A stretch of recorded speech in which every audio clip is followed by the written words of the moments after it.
Situ और वो अब फाइट करने के लिए आमने सामने आ जाता है, लेकिन तभी सू की आवाज आती है और वहीं से एपिसोड शुरू होता है। तो लाइक करो, सब्सक्राइब करो और घंटी बजा दो। सू नीचे कूद के आती है तो नमस्कारम शुभारम और बोल, सीटू तुम यहाँ क्या करने आए हो? तुम फिर से मुसीबत लोगों के लिए पैदा कर रहे हो। पिछली बार भी तुमने खुद ही अपने हंस को मारा था और दूसरों को ब्लेम किया था। अब फिर से कोई चाल चल रहे हो। इस बार तुम्हारी चाल यहाँ नहीं चलने वाली है। जिसको सुनकर सीटू बोलता है, सीनियर सिस्टर सू टेंशन नहीं लीजिए, मैं तो एक काम से आया हूँ, बस वो काम खत्म हो जाए मैं यहाँ से चला जाऊंगा। और ऐसे भी सीनियर सिस्टर सू याद रखिए, आप कितनी भी ज्यादा ताकतवर हो और इस पीक की मास्टर हो, लेकिन मेरे तीसरा ब्रदर मात्र 13 साल की उम्र में फिजिकल ट्रेनिंग के पीक में पहुंच गया था और वो तो चुटकी बजा के आपको मसल सकता है। इतना सुन के ही सू बहुत ज्यादा गुस्सा हो जाती है और पास में उसके एक चमाटा मारती है और बोलती है, समझ में नहीं आया, मैंने बोला ना यहाँ से निकल जाओ। और वो बेचारा क्या था, तमाचा का के स्लो मोशन में नीचे गिरता है। उसकी गार्ड उसको बचाने की कोशिश करती है, लेकिन सू उसको देखती है तो वो रुक जाती है। बस दांत पीस के दोनों वहां से निकल जाते हैं और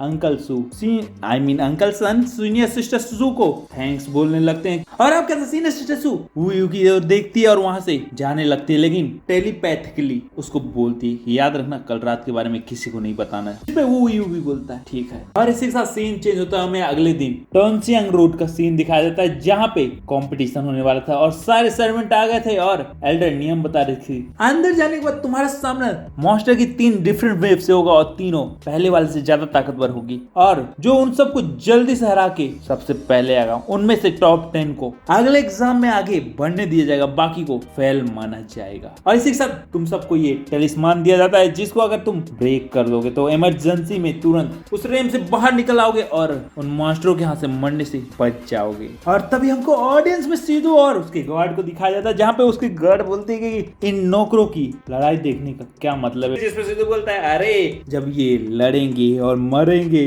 वो देखने का अलग ही मजा होगा, ये बोल के वो हंसने लगता है। तभी हमको एल्डर की ओर दिखाया जाता है जो एग्जाम को देख रहे थे। उनमें से एक आके बोलते हैं, नेप्टून लेंसिन तुम्हें क्या लगता है कि कोई आज जीतेगा? जिसपे वो बोलती है हाँ जरूर, एक तो मेरे को पता है कि जीत के ही रहेगा। हमें वो और सन को दिखाया जाता है जहाँ पे सन को लेके वो दौड़ता हुआ एरिना की ओर जाता रहता है। सन बोलता है, सुन लड़के मैं तेरे से वादा करता हूँ अगर तू इमॉर्टल गेट असाइनमेंट में फर्स्ट प्लेस में आ जाएगा तो मैं तुझे अपनी स्पेशल 30 साल पुरानी वाइन को दे दूंगा, ये वादा है मेरा। तो जल्दी से जाओ और जीतो और फिर हम लोग मिल के सेलिब्रेट करेंगे। सब वो और सन एग्जाम एरिया में पहुंच जाते हैं और आप कहते हैं एग्जाम शुरू होता है और सीक्रेट रूम का दरवाजा खुलता है जहां से एक तेज दहाड़ आती है जिसको सुनकर सब लोग चौंक जाते हैं। इस साल का एग्जाम और ज्यादा कठिन होने वाला है ऑडियंस बोलते हैं और सारे लोग सीक्रेट रूम के अंदर जाके जानवरों से यानी बीस्ट से लड़ना शुरू करते हैं और एक को मारते जाते हैं और वो बहुत जबरदस्त तेजी तरीके से सारे बीस्ट को खत्म कर जाता है, जिसको देख के मिंगलोंग खुश होती है और बोलती है तुमने बहुत अच्छा परफॉर्म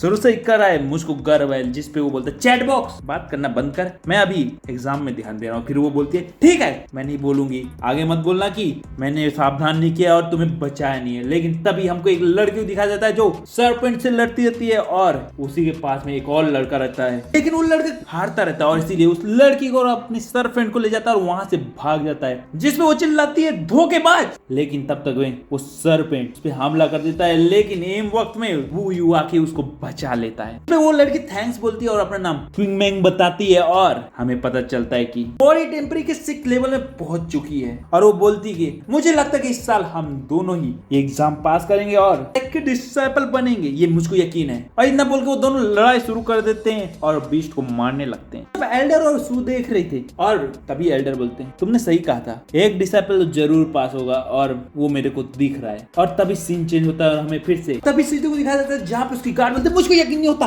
वो इतना ताकतवर हो रहा है और इतना अच्छे से लड़ने में काबिल हो गया है, कहीं हम लोगों ने उससे दुश्मनी लेके कुछ गलत तो नहीं किया है ना। इसको सुन के सीधू बोलता है तुमको टेंशन लेने की जरूरत नहीं है, मैंने उसके लिए सेट में स्पेशल गिफ्ट तैयार किया है, अगर वो यहाँ मारा जाएगा तो मेरा तो दिल पहले ही टूट जाएगा और वो गिफ्ट बर्बाद हो जाएगा। लेकिन उसके अंकल आके बोलते हैं वो लड़का जितना सिंपल दिख रहा है उतना है नहीं। और कंगे की आवाज सुन के सीटू की गर्ल खुश हो जाती है और उसके पास आके उसको ऊपर गिरने के लिए करती है और रोमांटिक मूवमेंट बनाने वाली रहती है, लेकिन ये तो हट जाता है और उसको तो मुंह पकड़ लेता है। हाँ सीनियर मुंह आके उसको पकड़ लेते हैं और बहुत प्यारी सारी करते हैं और उसकी जो दासियां रहती हैं वो पास फूल उड़ाने लगती है, एकदम रोमांटिक मूवमेंट बनता है। लेकिन वो उछल के जाती है और गे के पीछे छुप जाती है और बोलती है अंकल अंकल मो मुझको तंग कर रहे हैं, यानी सीनियर मो मुझको तंग कर रहे हैं। क्या बोलता है, मेरे लोगों को तंग करना बंद करो मो। बोलता है कहेंगे इतना गुस्सा क्यों हो रहा है, ये लो मेरी ओर से फूलों का उपहार ले लो और इसकी सुगंधता का आनंद लो। और इसी के साथ सीन चेंज होता है और हमें वू यू को फिर से दिखाया जाता है जो अब बीस्ट के सेकंड रो में पहुंच गया था और उनको भी मारे पड़ा था, मगरमच्छ को चीरे पड़ा था। उस मगरमच्छ को एक शॉट में हराने के बाद यू सीधा तीसरे लेवल के बॉर्डर में पहुंच जाता है जहां और भी डिसेबल आते रहते हैं और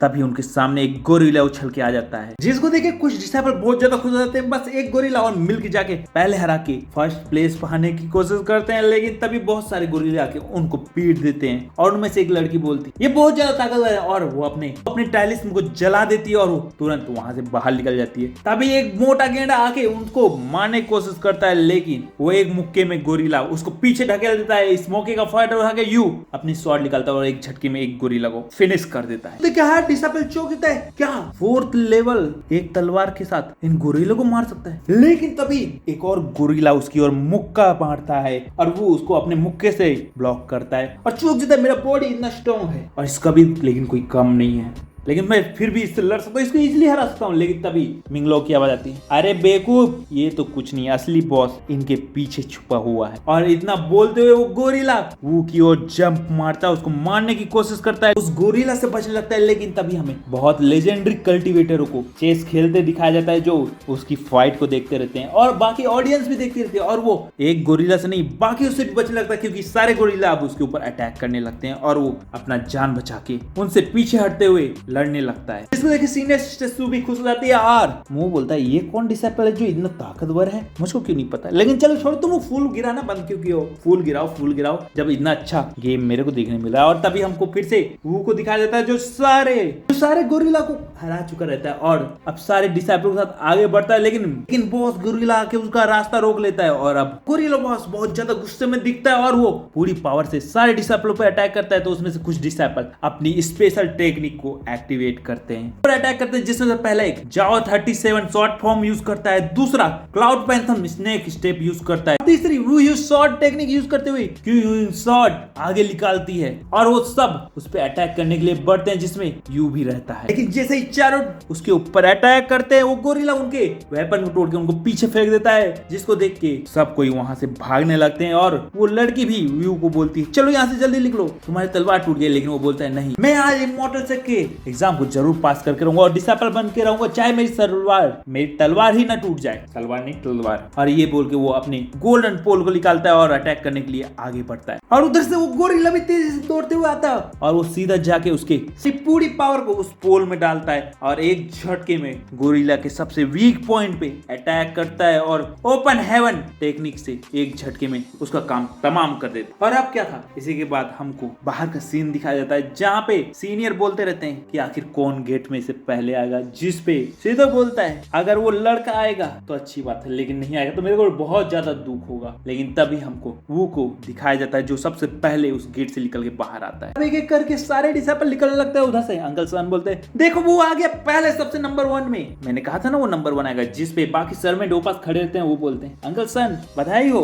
आपका तो दिन बहुत अच्छा गुजरने वाला है अब, क्योंकि वो डिसेबल जो बन गया और अब आप लोग की जिंदगी मस्त गुजरने वाली है, साथ में सारी तकलीफ खत्म हो जाने वाली है। लेकिन तभी सीटोजिन उनके पास आता है और बोलता है अंकल सन माफ कर देना जो पहले मैंने किया, लेकिन अब वो सब भूल जाइए, अब तो वो मेरा ब्रदर बन गया है, सेक्ट ब्रदर, और इसीलिए अब तो हमें भाई भाई बन के प्यार से रहना चाहिए, इसलिए पिछली बातें भूल जाइए। और अंकल सन भी बोलते हैं हाँ हाँ क्यों नहीं मास्टर, जरूर भूल जाना चाहिए भैया, सच में अंकल सन आपका बहुत गंदा कट रहा है। और ऊपर से सीटोजिन बोलता है इसीलिए अंकल सन अब मैं उम्मीद करता हूँ कि आप जाके वो से मेरे लिए बात करेंगे और अब हम एक फैमिली की तरह रहेंगे, जिस पे अंकल सन बोलते हैं ठीक है क्यों नहीं। सच में मेरे को ये देख के गुस्सा आ रहा है, लेकिन अब लाइक करो सब्सक्राइब करो अगले एपिसोड के लिए। हाँ फिर मिलता हूँ, लेट्स गो।